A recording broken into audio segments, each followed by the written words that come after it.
Thousands are lining up to pay their respects to Pope Francis, who is lying in state at St. Peter's Basilica. The public will get 3 days to say their final farewells. NBC News is reporting on hours-long lines with crowds wrapping through St. Peter's Square and beyond. Then the sealing of the coffin will take place Friday night before his funeral on Saturday. The Ursuline Sisters of Youngstown held a witness to gospel service to honor his life. Sister Mary McCormick is with us now to share a lot more about their prayers and their thoughts right now. Thank you for taking the time. Oh, you're welcome. I'm happy to be here. Yes. Sister Mary, what do the Ursuline Sisters believe will be the lasting impact the Pope had on the papacy? Oh, I think the papacy of Pope Francis will have a lasting impact. You know, we always believe that the Pope is a symbol of unity for the Church and a symbol of the Catholicity of the Church. And I think Pope Francis really embodied that with his own gospel service, with his own reaching out to the poor. All of that was very much part of his life and his ministry.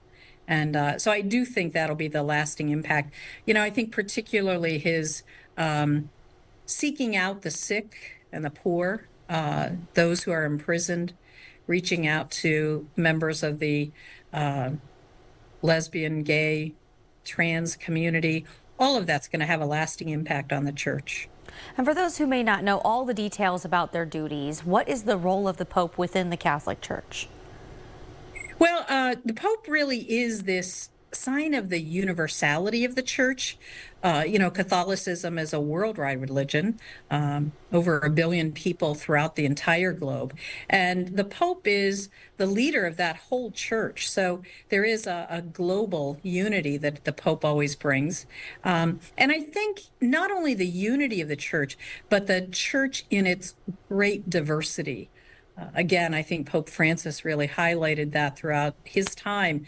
That while the Church has been a universal Church for a very long time, it's been within these last decades that we have seen the growth of the Church, particularly in the Southern Hemisphere, certainly in Latin America, where he was from, but also in Africa, in South Asia, in other parts of the world that the Church has grown immensely. So I think that unity in the midst of the diversity. And Francis valued that, and that became clear to everyone. Yeah, he definitely, went his own way. And I'm wondering what you and the rest of the Ursuline Sisters hope for in the next leader of the Church. Do you think we'll see a shift in direction, or maybe someone who has similar values? Well, I think on the one hand, I do think that there'll be a continuity. And that has been true for the history of the Church, so and popes are very confident to say about one another that when they quote one another, it's certainly in the continuity of the Church. So in some ways, I think there'll be a continuity, but I do think, that perhaps the next pope will chart his own way. Certainly Francis was the first one from the Americas to be elected pope, and from the Southern Hemisphere to be elected pope.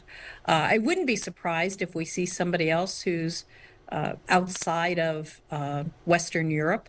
That is certainly, the trend, and that's where the growth of the Church is. So if there is somebody from perhaps, again, from Latin America or from Africa or Asia, I do think we'll see increasing globalization of the Church, and certainly lead the way for perhaps some new innovations. Okay, and we'll catch up with you on the selection process, the conclave. That your estimate is in the 2 weeks into May, maybe we'll start to see that take place.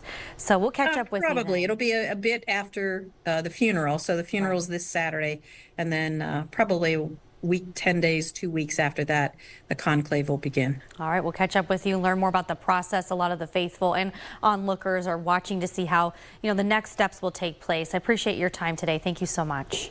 Oh, thank you for having me.